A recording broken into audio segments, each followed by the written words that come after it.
Hello po, magandang araw guys. Ayan, simulan ang umaga sa kape. Ayan, pagising ko ng umaga guys. Ayan, nagkape na po ako at pagkatapos ko namang magkape, dumiretso na ako sa likod para mag-igib ng paligo guys. Dahil Lunes ngayon, mayroon tayong pasok sa work. Ayan, kaya naman maaga na naman ang lola. Pagkatapos magkape, diretso na agad maligo at gumayak para tayo ay makapasok na sa trabaho. Ayan, tiyaga-tiyaga lang tayo sa trabaho guys. Kahit na medyo maliit lang ang kita, ang mahalaga merong trabaho. Dahil napakahirap po ng buhay. Kung wala tayong pagkukuhanan sa pang-araw-araw, mas lalo talagang mahirap. Ayan. Naglakad na kami ng bebe ko. Ayan, patawid na kami. Burahin natin. Kasama ko na naman ang bebe ko, pero mamaya guys, uuwi naman yan kasi may pasok siya ng 1 PM. Kaya 12 uuwi na yan. At siya ay papasok na. Pag uwi naman niya sa hapon, magbibihis lang, punta na naman yan sa akin guys. Kaya kapag umuwi ako sa hapon, kasama ko din siya.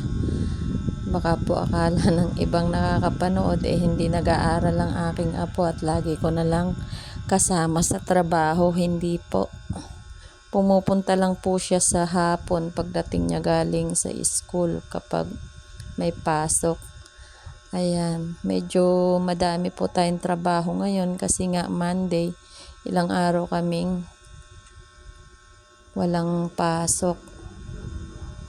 Pag Sunday kasi sarado po kami, kaya pag talaga Monday medyo madami talaga kaming trabaho. Medyo nabibisi ang lola.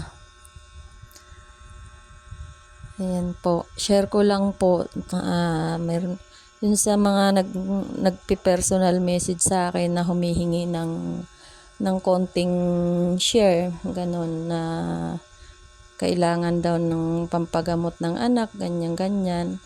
Gusto ko lang po sabihin sa Yumi na ako din naman po may pangangailangan din po ako, mami. Ayan, hindi naman po ako madamot kapag meron lang din po ako. Kahit na halos pang sarili ko na lang, talagang kaya ko namang mag-share naman po ako. Pero nakita mo naman po kung gaano lang kaliit yung sinasahod ko.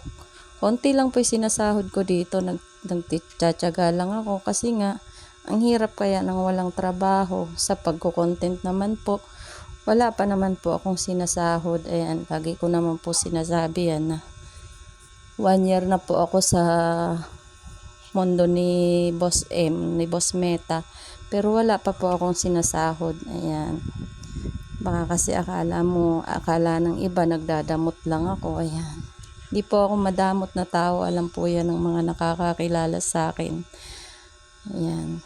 Share ko lang naman kasi makakala niya hindi ko lang pinapansin yung mga niya, yung mga message niya.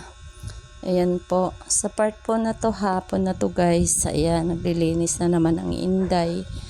At tayo naman ay uuwi na. Ayan. Medyo hinapon talaga ng konti ang lola. At medyo madami tayong trabaho ngayon. Ayan, linis po na tayo ng pwesto bago tayo umuwi. Ganyan po ang routine sa araw-araw. Ayan, pauwi na kami guys. Dahil napagod na ang Inday, hindi na po ako nakapagluto. Ang anak ko na lang. Ayan. So, yun lang muna. Thank you for watching guys.